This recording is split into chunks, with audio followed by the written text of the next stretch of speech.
Hello, and welcome to this edition of Joint Action.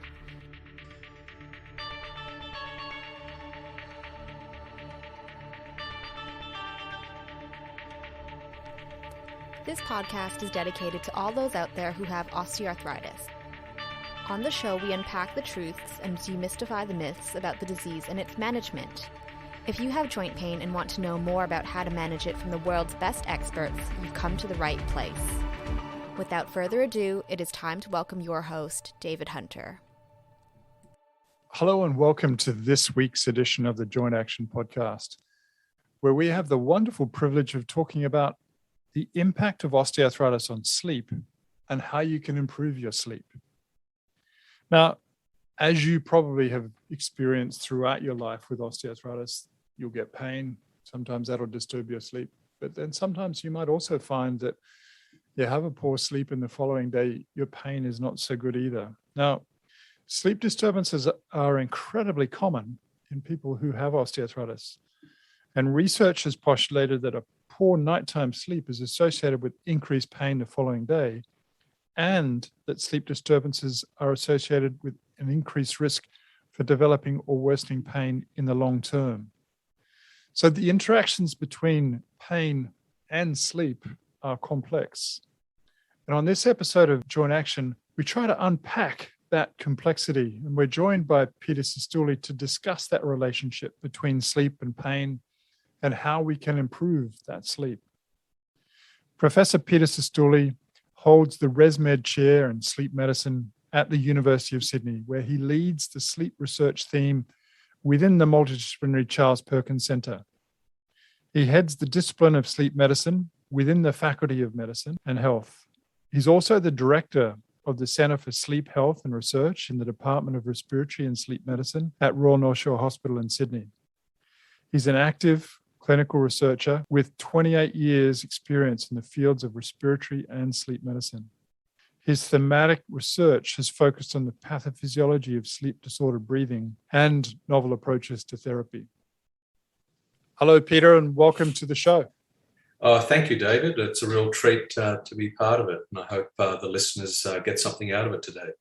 I'm sure they will. It's a great pleasure to have you along. Now, before we get into the main content of today, which is obviously around sleep, I'd like to get the listeners to get to know you a little bit better. It's also selfishly for me as well. But can you share with the listeners a little bit more about your background and what a typical day might look like? Sure. Well, I guess being a sleep doctor conjures up all sorts of interesting ideas about what I do. But my background is actually as a respiratory physician or a lung doctor. And in the Australian context, sleep medicine really grew out of respiratory medicine because of the link to breathing disorders during sleep. I'm an academic and a clinician. These days, I spend 60 to 70% of my time doing research, and I do that at the University of Sydney mostly. And I continue to hold a clinical appointment at Royal North Shore Hospital, where I run the sleep investigation laboratory and the sleep medicine service. So over a week, it's about 3 days of research and a couple of days of clinical activity. Brilliant. Now, when you're not researching and treating sleep disorders, what do you like to do outside of work? Well, I have to admit, I'm a bit of a homebod and I love fixing things around the house. So I'm a real handyman, a demon with a cordless drill. And yeah, I don't mind chopping down the odd tree and things. So it's all sorts of DIY types of jobs. Brilliant. That sounds absolutely fantastic. Now, Peter, if you had to describe yourself in 5 words, what would they be? Yeah, the immediate thing is the following 5 words. I am a nice guy. That's probably a little bit of a cop-out. I think I'd like to see myself as being fair, honest, respectful, trustworthy, and hardworking. All wonderful qualities, both for someone who's a physician, but obviously a good human in the world as well. I try to be. Now, obviously, the main content of today is really about sleep and its interaction and impact in people that have osteoarthritis. And what I guess like to get to in the first instance is talk a little bit about the biology of sleep and how common sleep disturbance is amongst adults, and then look at its interaction with with pain, and if we can, osteoarthritis, but I guess pain in general. But in the first instance, obviously we're largely talking about a population of older adults, and as we mature, we probably have, less requirement for sleep, and some of our diurnal patterns change. Just tell us a little bit about what normal sleep in an older adult, so someone who's 50, 60 years of age, might look like. What would be the typical requirements? Obviously, there's some variability, but what would you typically expect? Yeah, no, that's a great question, David. I might actually take a step back and sort of suggest to the listeners that, sleep's a pretty mysterious biological process, and the fact that it survived the evolutionary process tells us that it serves a very fundamental purpose.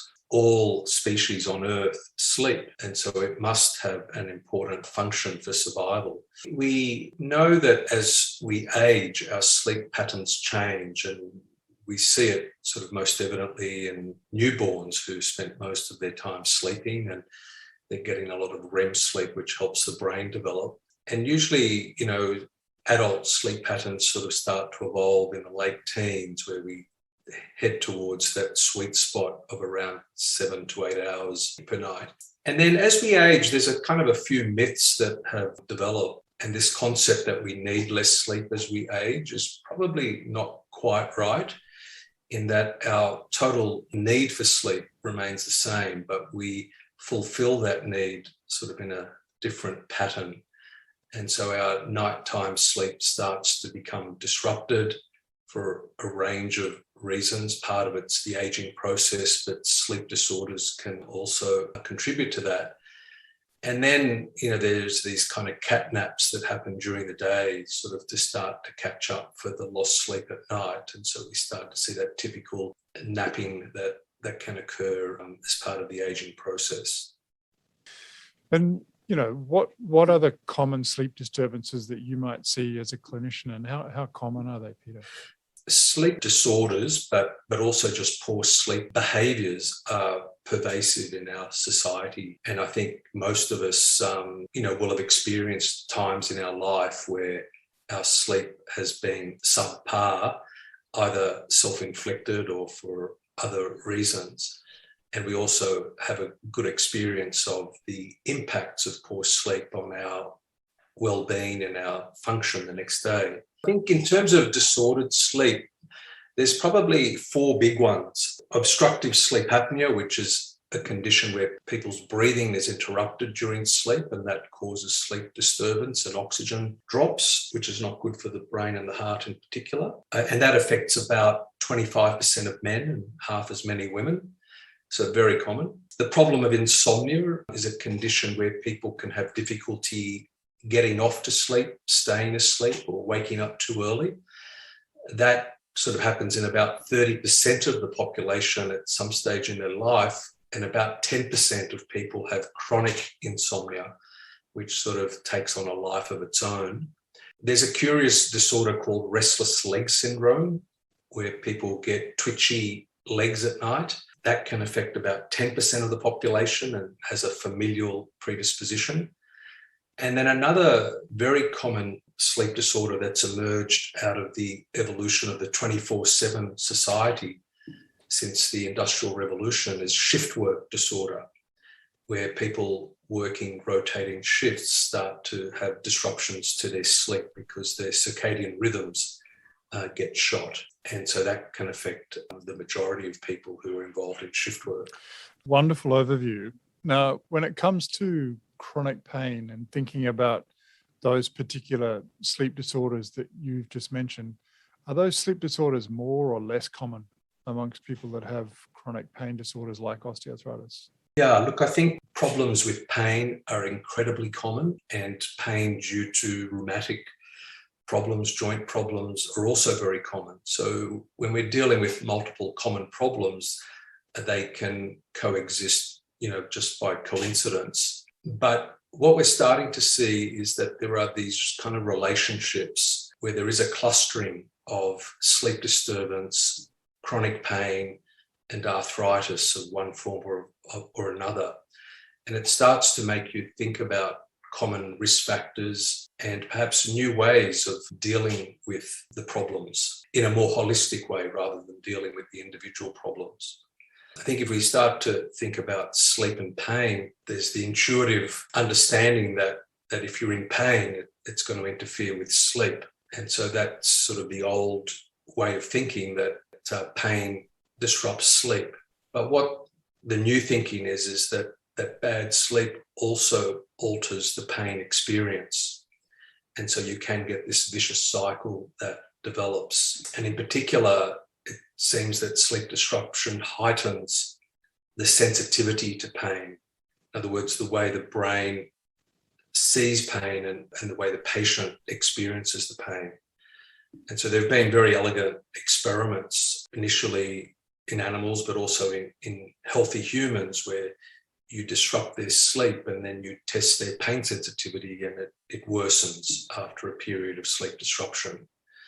And so now we're taking that kind of research into the clinical sphere and finding that in clinical populations with arthritis and pain, for example, that preceding poor sleep can be a trigger for an exacerbation of the pain.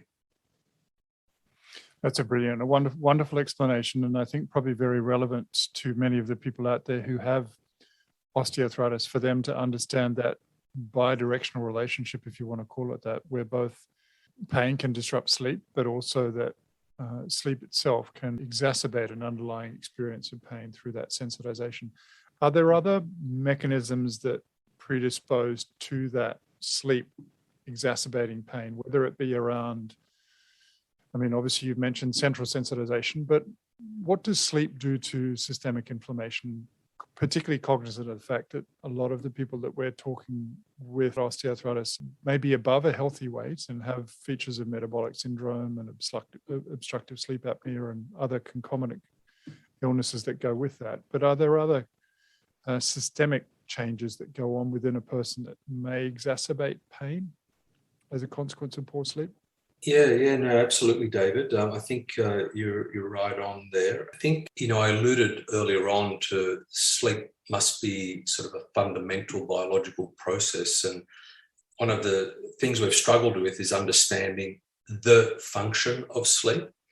But I think that question of what is the function of sleep has been the wrong question, because it's not a single function, it's multiple functions. And one of the key functions is restoration of body systems, of tissue repair, and the like. And so if you don't get consolidated sleep, of which there are different depths, each of which probably have different functions, then the body's inherent tissue repair systems and systems for dampening down inflammation don't work. And so you get this gradual rise in damage and inflammation, which in the context of arthritis is very important, but it's also very important as an underlying mechanism that promotes heart disease and stroke and diabetes and the like. So this is sort of like an underlying substrate that's common to many diseases.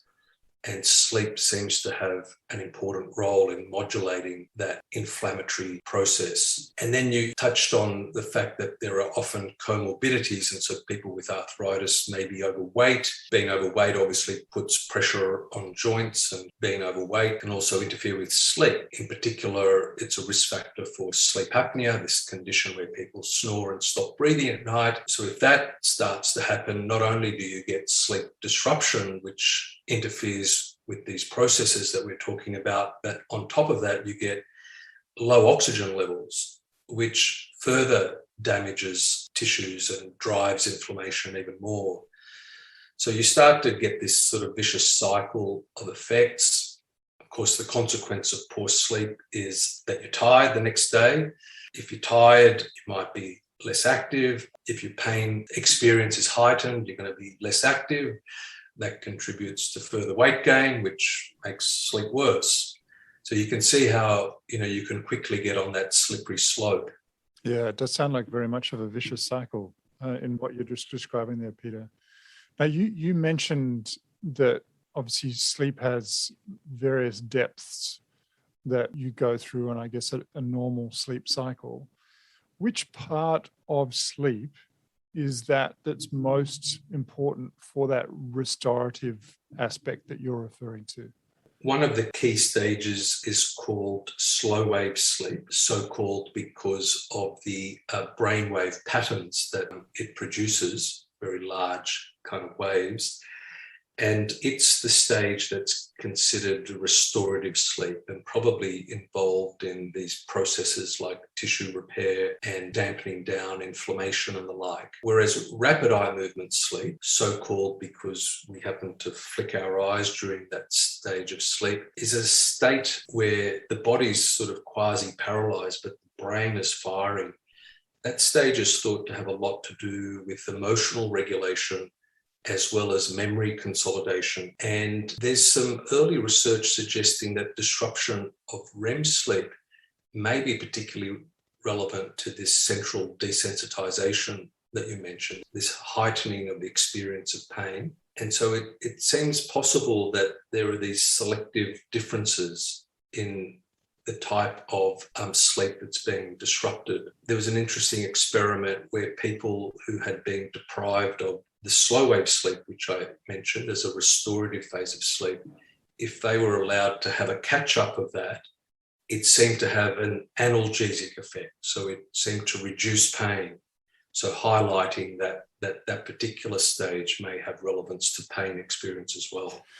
Brilliant. And again, a tremendous explanation. And for people who are out there who have pain, who may have a sensation that they have one of these sleep disorders, there's obviously different ways that they may understand about measuring that or understanding that or appreciating that.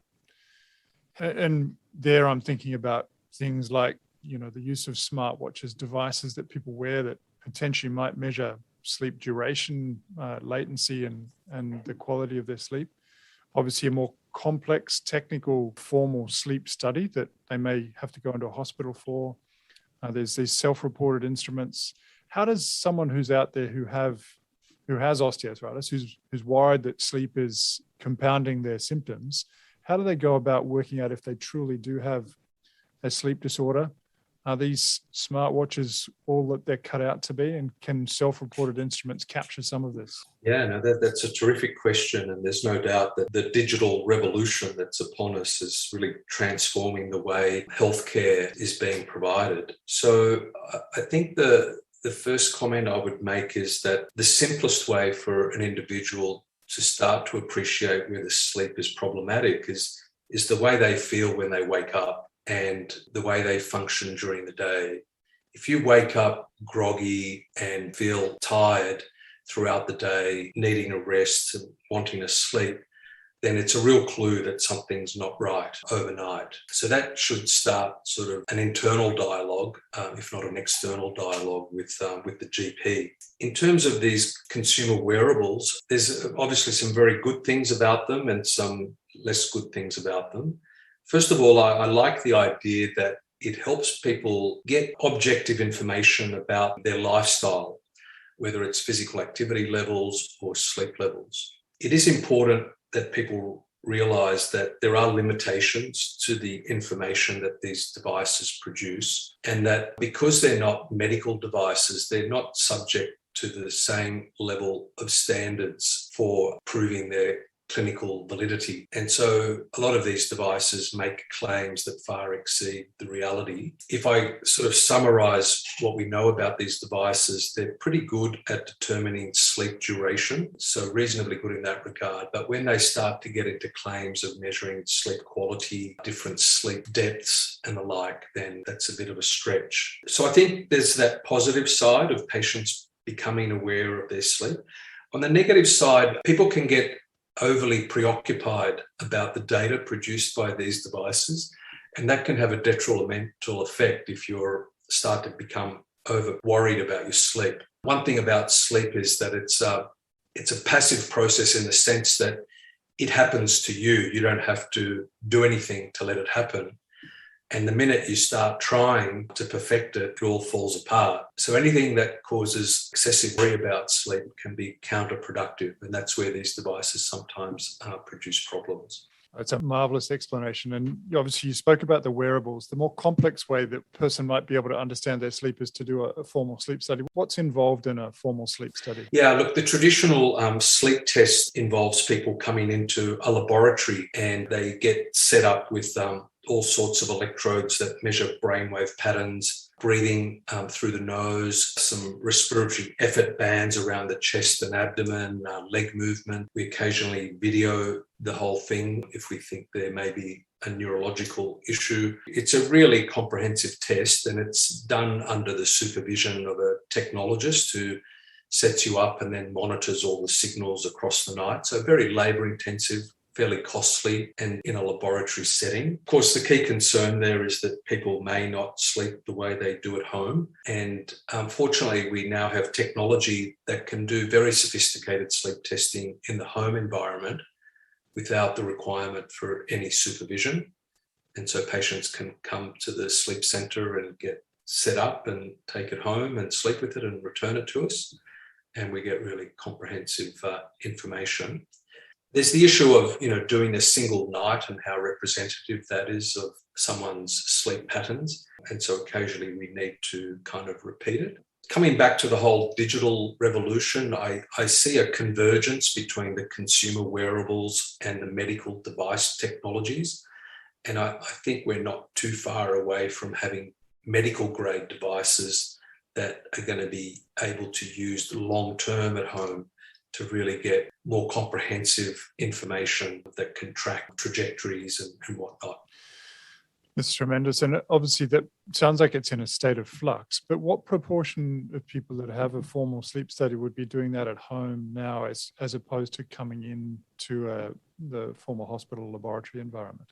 Yeah, it's a great question. So sleep studies have been done in Australia for close to 40 years. And in 2009, the government introduced Medicare reimbursement for home sleep testing. And if you look at the graph of home sleep testing, it's now surpassed that of in-laboratory testing. So I'm going to say that probably 60% of sleep studies are home sleep tests now and about 40% in the lab. Yeah. All right. Let's work through that dialogue that we've just been through with you, Peter. And, a person's woken up, they don't feel restored, they feel a bit groggy. You've obviously given us the explanation that there are a number of different sleep disorders that can occur in people with osteoarthritis. There's some different studies that they can do, but are there some simple things that they might be able to do in the first instance to optimize their sleep hygiene, if that's an appropriate word to use, in the first instance before doing anything formal with a sleep physician such as yourself? Yeah, no, absolutely. I think, so first of all, the term sleep hygiene is the correct term. Of course, it's got nothing to do with cleanliness per se, but it's about good habits, establishing good habits around the sleep process. And I think the first thing that an individual should ask is, are they getting enough sleep? The average duration for an adult, I touched on this a little bit before, is about 7 to 8 hours. So let's say 7.5 hours. And that should be viewed as a bit of a sweet spot. Turns out that, if you get less than that or more than that, then that could be counterproductive. So the first question is, are you getting enough sleep? In this day and age, we have lots of distractions in the way and people procrastinate sort of around bedtime. And so people going to bed later and later and having to get up early, perhaps for work or other reasons. So there's a high rate of sleep deprivation in our population. And that would be the commonest cause of people feeling tired. And you can address that, obviously, by sleeping more. It requires a bit of discipline. The key to that is really having a bit of a wind down routine in the evening, not eating too late, having a break from work, activities, some relaxation. I think a lot of people these days are relying on electronic media for entertainment value or work in the evening. And one of the concerns about these electronic media, it's a big issue in teenagers and young adults, but equally in old people who are good adopters of technology. The issue is twofold. One, it's a distraction from getting to bed. But two, these devices are held close to the eyes and they emit blue light. That blue light is registered by the eyes. Our eyes, apart from being a visual organ, also have photoreceptors that detect light, and that light speaks to a particular part of the brain called the pineal gland. And when you expose it to light, it reduces the release of a sleep hormone called melatonin. And so this becomes a big problem if you're trying to go to sleep and your melatonin level has been reduced by the blue light. So this is a big problem. So avoiding electronic media use in the lead up to bed is important. I think in this day and age, we've all got worries, and a lot of people use the quiet of night to try and solve problems. So going to bed with unresolved issues can be problematic.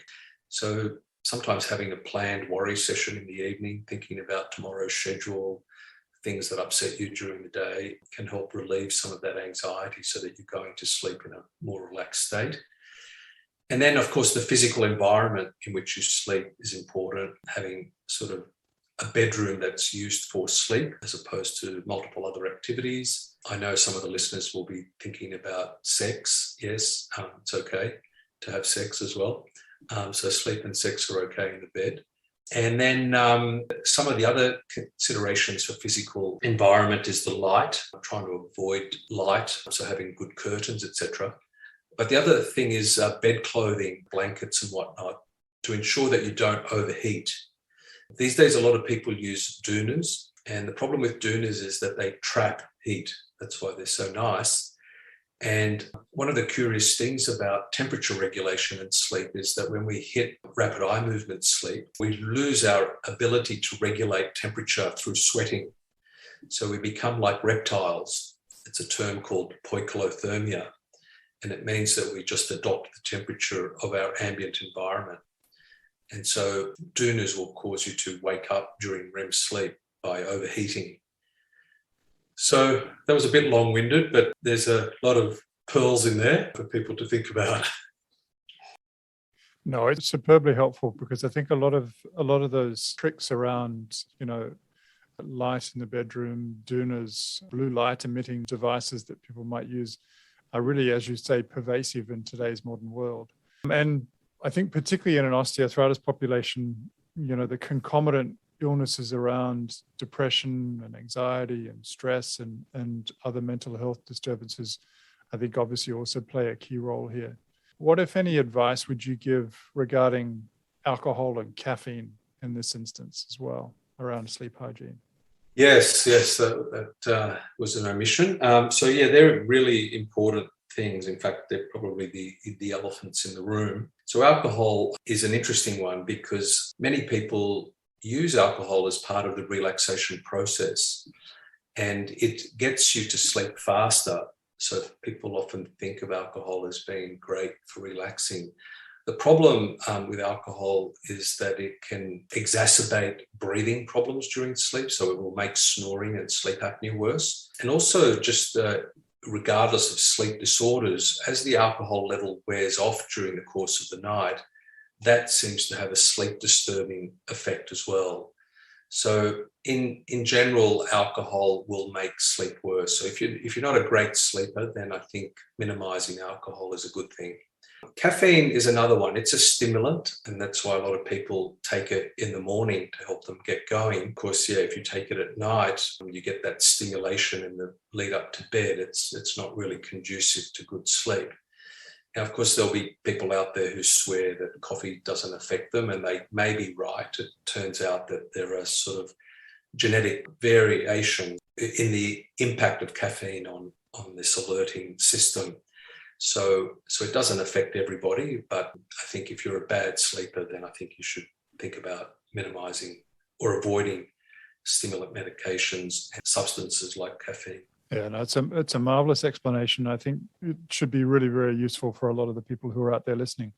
And obviously, the relevance of this really comes back to what we were saying before about the importance of sleep and sleep quality to a person's experience of pain. And there's a lot of interactions here, whether a person's using alcohol to treat their pain, whether it be mental health disturbances that could also exacerbate their pain. But are there other elements about chronic pain that you'd like to give particular tips to that might help people with their sleep and sleep quality, Peter? Yeah, sure. Look, I just want to pick up on, you mentioned mental health and depression and anxiety.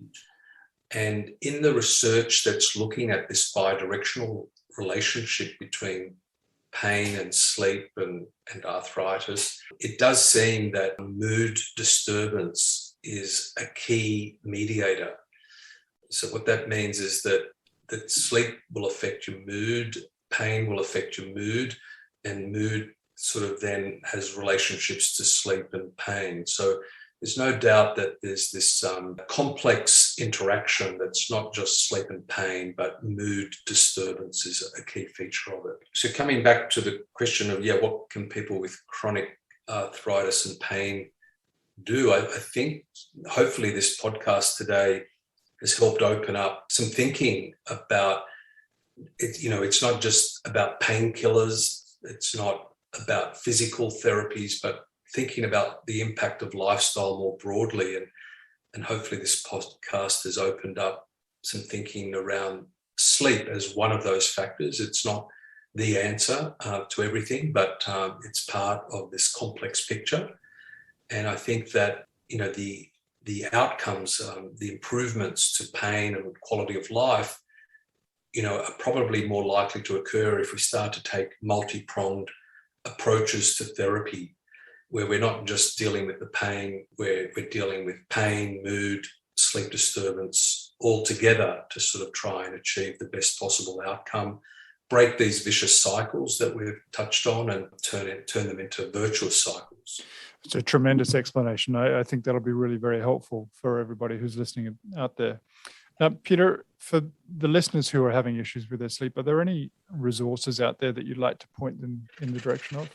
Yes, I can definitely point them to the Sleep Health Foundation. If you just Google that, you'll find them. And it's Australia's leading community-based organisation advocating for sleep health across all Australians and lobbying government on their behalf to sort of raise awareness about the importance of sleep.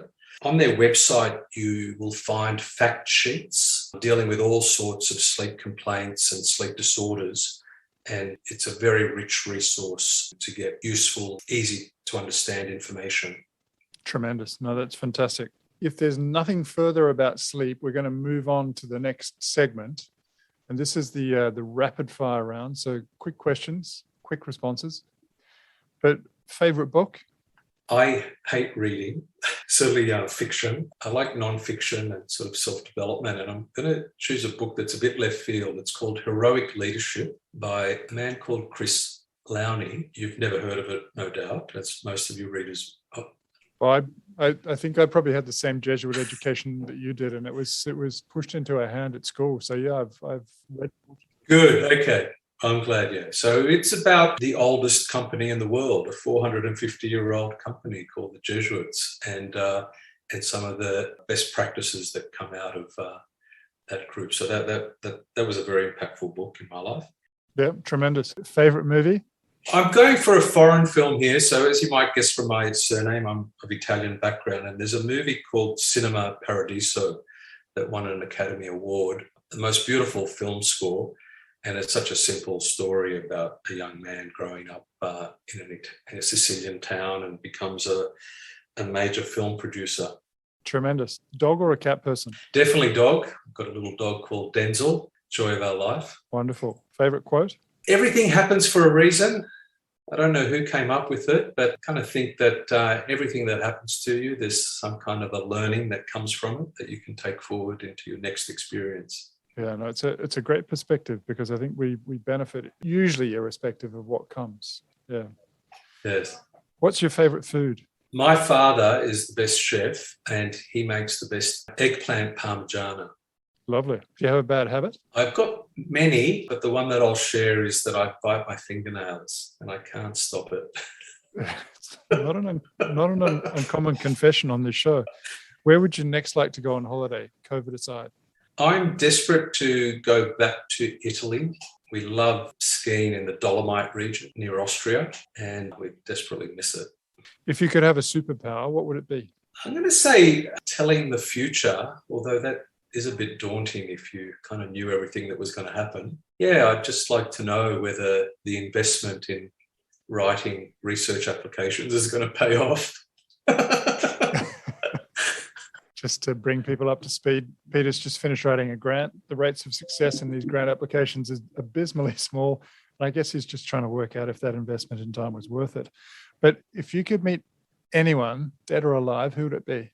I'm going to say Nelson Mandela. He's such an inspirational leader. And I've kind of read a lot about him, and just sounds like a remarkable man. No, completely agree. Now, Peter, if you could do anything to improve health and healthcare, what would you do?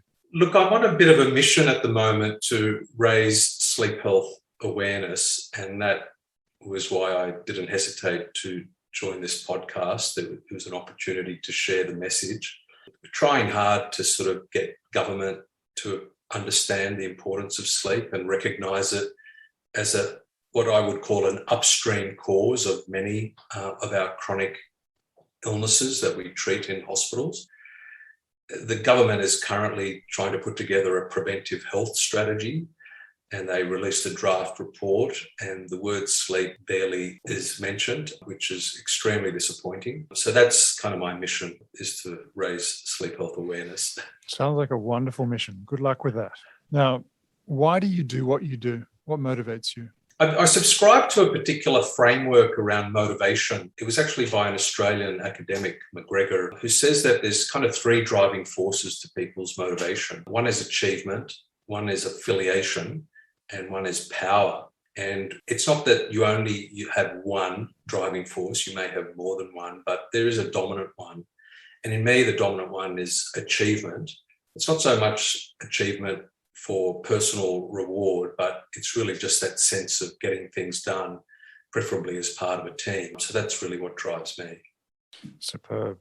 And in closing, is there any one piece of advice, knowledge or wisdom that you'd like to give for people out there who have osteoarthritis? Yes. Keep watching this podcast and listen to everything that Professor Hunter has to say, because he has all the pearls. No, but jokes aside, I really just hope that this message that, drugs are not the solution to everything. And hopefully today's podcast has highlighted that there's a lot of things within your reach around your lifestyle that can improve your quality of life and your health, and sleep is one of them.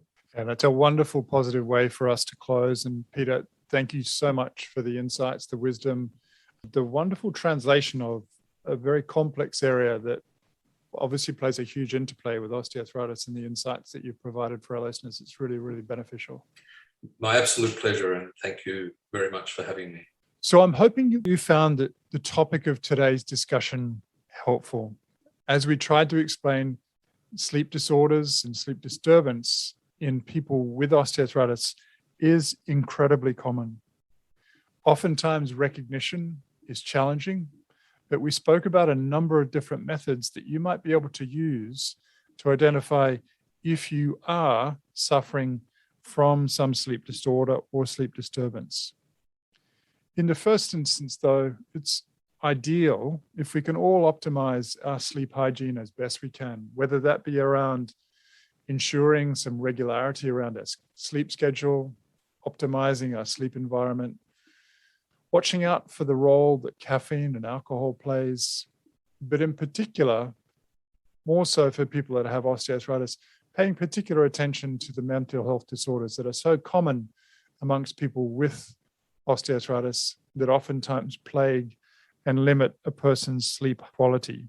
So again, thank you so much for the time that you give us. It's a real pleasure to have an opportunity to speak to you about this incredibly important topic.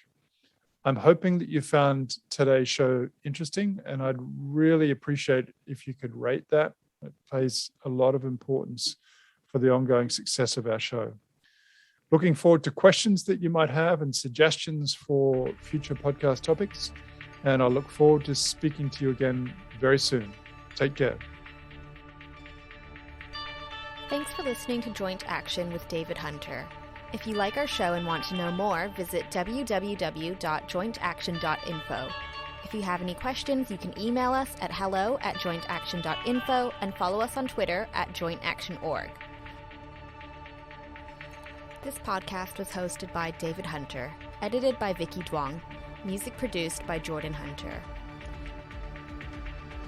The information posted on this podcast is not intended to diagnose, treat, cure, or prevent disease. Anyone seeking medical advice should consult a health professional.